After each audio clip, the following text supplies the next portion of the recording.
Start by opening up a new canvas in Fresco. Any size is fine, it doesn't really matter. Choose a vector brush and set your color to red. Color coding some of your frames will make it easier to tell them apart later. Start by drawing a simple shape.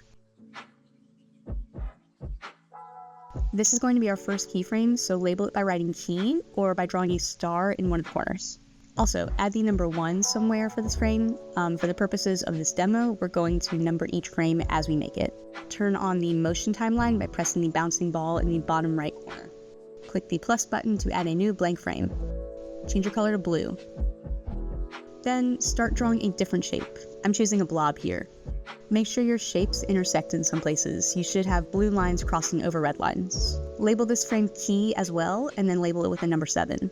Click back to the first keyframe and add a new blank frame in between the 2 keyframes we just drew. Change your color to black, then label this frame with the number 4. For the rest of this demo, when I refer to frame numbers, ignore the numbers on the timeline and look at the ones written on the frames instead. Now we're going to draw our first in-between frame. Our goal here is to find the halfway point between our red keyframe and our blue keyframe. Start by finding every place where the red and blue outlines intersect. Mark those with a dot. Now this is where it gets a little weird. Just stick with me here and it'll turn out, I promise. Imagine you're measuring the distance between the red line and the blue line. Draw on some guidelines like this that stretch between red and blue. Now we want to find the halfway point on each of those guidelines. Just add a dash down the middle of each line. To keep things clean, go ahead and erase your measurement lines. Make sure to leave your halfway mark though. Now you're just playing connect the dots. Follow the path that you made. Repeat the same process section by section. You don't have to draw the measurement lines each time, but it can still be helpful to add some dots as you go. Just eyeball the distance instead of drawing the lines to make it quicker. Remember that this frame is called an in-between for a reason. Your black line should always go in between the red and the blue lines. Big sections like this can be tricky.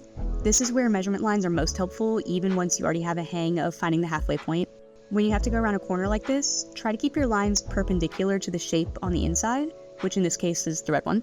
Think of it like drawing rays coming out of a sun, but in this case the sun is a weird pentagon. You now have your first in-between done. On your timeline, click back to your first keyframe, then click the plus icon to add a new blank keyframe between key 1 and the frame we just finished. Label this frame 3, then add a new frame in between 4 and 7. Label this one 5. Locate the settings button on your timeline. Find the frame slider. The default setting is 3, which means you can see 3 frames into the past and 3 frames into the future. Seeing that many onion skin frames can be a little confusing as we move on, so turn it down to 1 to keep things simple. Now we're going to add another set of in-betweens. You'll repeat the same steps we did on frame 4, but this time you're finding the halfway point between the red shape and the gray shape. Luckily, animation is just a lot of repetition. Once you get the hang of drawing in-betweens, it gets easier and faster each time. Once you're done with frame 3, you're going to move on to frame 5. And again, repeat the same steps to find the halfway point between the blue shape and the gray shape. Alright, those are our 3 major in-betweens done. Go back to your first keyframe. Anytime you add a new frame, it should always be a next door neighbor to a keyframe. Label this frame with the number 2. Then add a new frame between frame 5 and keyframe 7. Label this one 6. I drew the 2 and the 6 smaller because these are our ease in and ease out frames.